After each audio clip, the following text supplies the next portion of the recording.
G'day viewers, the end of another week means it's time once more for Totally Fucked Up Friday, where I take real stories to prove to you the world really is totally fucked up.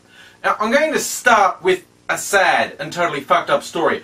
I am very careful when I deal with stories about someone being dead because of the sensitivities involved, but this issue is seriously fucked up. It's basically how out of control cosmetic surgery has gotten, and people who don't need it getting it all the time.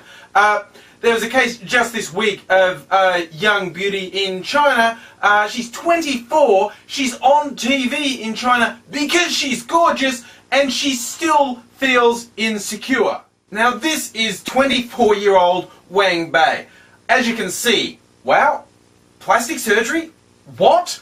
But yeah, she was undergoing the truly appalling sounding facial bone grinding operation when there was an accident under anaesthetic and internal bleeding made her choke. Now, any operation with general anaesthetic is dangerous. You might not come out of it. So to get it for something so trivial, I mean, when you're already gorgeous.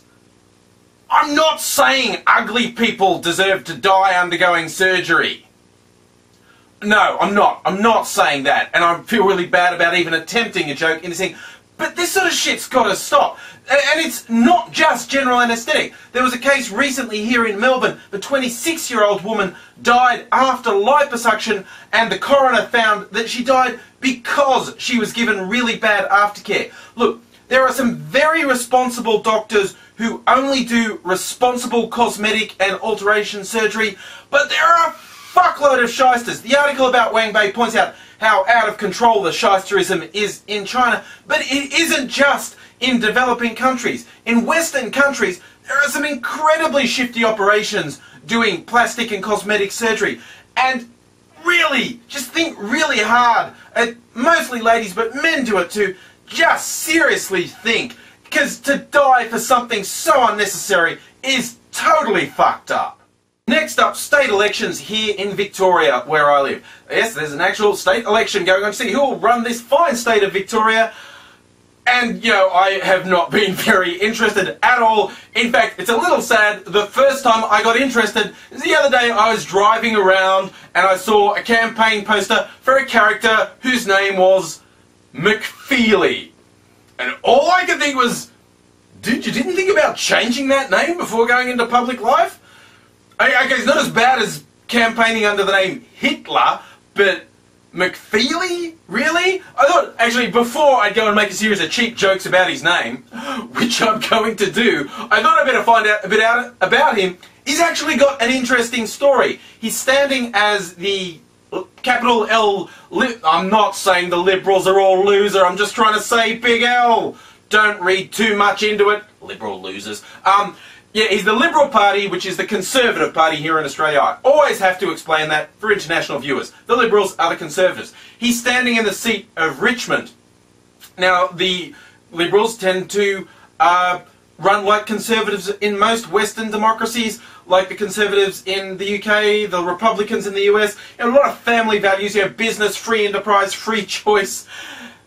Very free choice in this case because Mr. McFeely is openly gay and runs one of the most successful gay nightclubs in Melbourne. Now, he's had a bit of a laugh. He seems like a real character. He's had a bit of a laugh saying, oh, some of the gay community are calling me traitor because the Liberals are against, you know, gay marriage, and let's be honest, large numbers of them with their devout religionism talk about how all the gays are going to hell.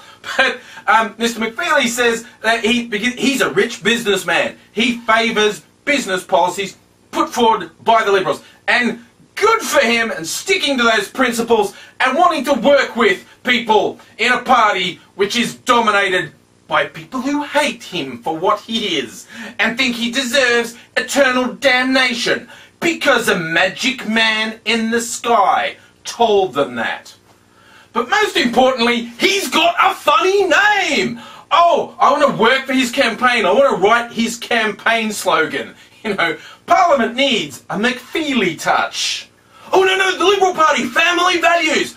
McFeely for the children. The McFeely touch for the children.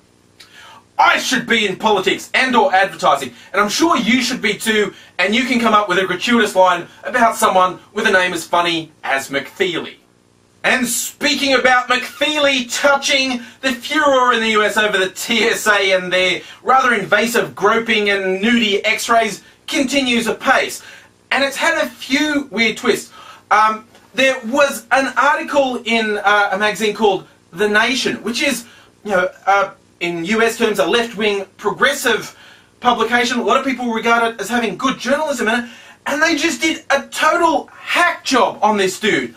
Magic of editing while I looked up the name John Tyner, aka Mr. Touch My Junk and I'll Have You Arrested. He's a proud libertarian, doesn't align himself with either major party, is all about freedom, so yeah, being groped, not a fan of it. Now this publication has gone the Fox News route in just attacking him personally, doing a total hack job on this guy. I suspect this guy is politically motivated from a camp that we don't agree with, so I'll attack him personally. This stuff is total bullshit, and this is one of the reasons I don't like the MSNBC network in the US. Although they push a more progressive agenda, they do the same fucking shit Fox News does. They're partisan, they make personal attacks, they don't just report news, they decide on a narrative and push it really hard. The fact that I agree with their narrative a lot of the time doesn't fucking matter. It's still bullshit. Guess what? If you're a progressive version of Fox News, you're still a version of Fox News! And one idea I saw this week that made me laugh a bit is, why has it suddenly reached boiling point with the TSA? When, all this groping, there's been stories for years about attractive or large-breasted women being singled out for extra groping at airports, and God forbid you commit the terrible crime of flying while brown, you're gonna get lots of attention, lots of humiliation.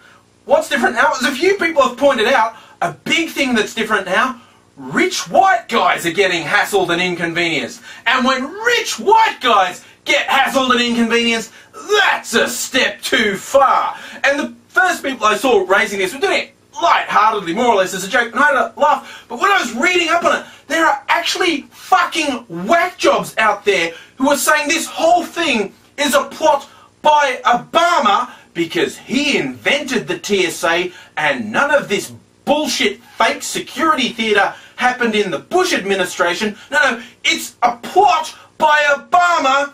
It's black man's revenge. That's right, it's time for Whitey to pay for all those years of oppression. Now the black man. And you notice some people employed by the TSA are black and they get to fondle white people. That is not on. My God, my brain nearly exploded when I saw that. When there's a serious issue and there are fucking whack jobs on both the left and the right saying such insane things, it blows my mind. But when someone is just insane enough to cite this as proof of a conspiracy of black men, well,